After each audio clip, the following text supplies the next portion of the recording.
काम क्या कर रहे हैं डोनाल्ड ट्रंप, ये महत्वपूर्ण प्रश्न है। क्या वो देश के हित में काम कर रहे हैं? क्या हिंदुस्तान के व्यापारिक हितों का ध्यान रख रहे हैं? क्या जो हिंदुस्तान के इमिग्रेंट्स को लेके जिस तरह का डिसीजन हुआ है, क्या उसमें भारत सरकार को विश्वास में लिया गया?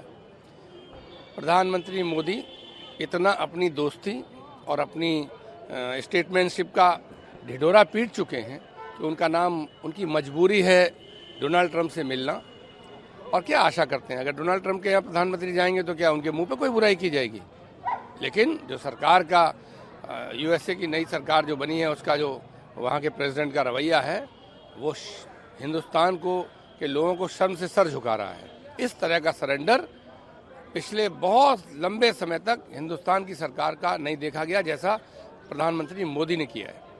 एक सवाल और है, प्रधानमंत्री मोदी से जब ज्वाइंट प्रेस कॉन्फ्रेंस में सवाल पूछा गया इलीगल इमिग्रेंट, ये किसी भी देश में गलत तरीके से रहना मुनासिब नहीं है, प्रधानमंत्री ने उसका जवाब दिया। दो देशों के नागरिकों का जब आदान प्रदान होना है तो कुछ तो सीमाएं होंगी, कुछ तो तरीका होगा। एक देश जब वहाँ दूसरे देश के नागरिकों को उसे सौंपेगा, क्या हिंदुस्तान की सरकार को विश्वास में लिया गया था?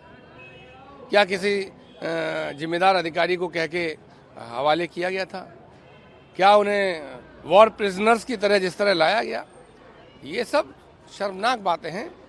इंटरनेशनल डिप्लोमेसी में दो राष्ट्रों के बीच में ऐसे बात नहीं होती। अगर ऐसे बात होती है तो ये बहुत ही चिंताजनक है।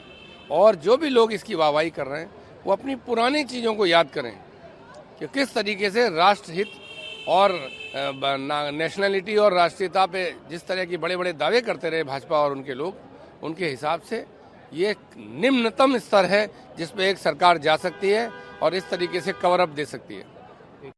कुछ हम जो चीज़ें उनको एड्रेस भी करेंगे, फिलहाल के लिए लोकसभा भी स्थगित है। इससे पहले तक परंपरा थी कि लोकसभा में, राज्यसभा में, विधानसभा में, विधान परिषद में लोग वॉकआउट करते थे, बाहर निकाले जाते थे। ये सरकार ने ये तानाशाही, मनमर्जी कमेटियों के अंदर भी कर दी। कमेटी सिस्टम इसीलिए था कि सबकी बातों को एड्रेस किया जा सके, सबकी बातों को रखा जा सके। सरकार किसी भी हद तक जाकर इस देश के अंदर एक विभाजनकारी माहौल बनाना चाहती है। उसके लिए लगातार ऐसी चीज़ों को, ऐसे बिल ला रही है, ऐसे लोगों पर अटैक कर रही है। और जितनी जल्दबाजी में ये जेपीसी की कार्रवाई निपटाई गई और विपक्षी सांसदों को सदन जेपीसी से बाहर निकाला गया, इससे ज़्यादा कमेटी सिस्टम और संविधान की जो बेइज्जती है और जो डिमीन करना है वो आज तक नहीं हुआ है। ये बहुत चिंताजनक है। मोदी जी आएंगे, चले जाएंगे, इससे पहले भी बहुत लोग आए, रहे, चले गए, लेकिन जिस लोकतंत्र को जिस स्तर पर ले जा रहे हैं उसको इतिहास में बहुत शर्मिंदगी के साथ याद किया जाएगा। और मुझे तो आश्चर्य होता है कि भारतीय जनता पार्टी और मोदी जी इस थोड़े से राजनीतिक हित के लिए इस तरह की लोकतंत्र को शर्मिंदगी के दरवाजे पहुंचा रहे हैं।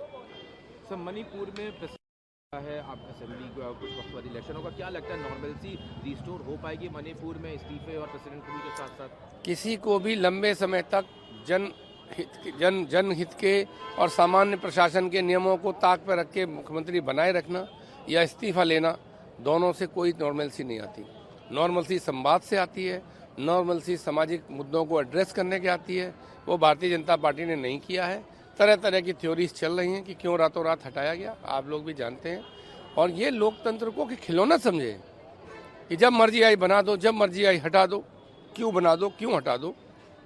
जन भावनाएं क्या हैं, जनता के मुद्दे क्या हैं? प्रधानमंत्री ने तो आज तक उधर पलट के देखा नहीं। तो इससे ज़्यादा एक कदम के बाद दूसरा आप देखेंगे तो तय करना पड़ता है कि कौन सा ज़्यादा गैर लोकतांत्रिक है। इस तरह की गैर लोकतांत्रिक सरकार और माहौल और व्यवहार भारतीय जनता पार्टी की केंद्र की सरकार कर रही है।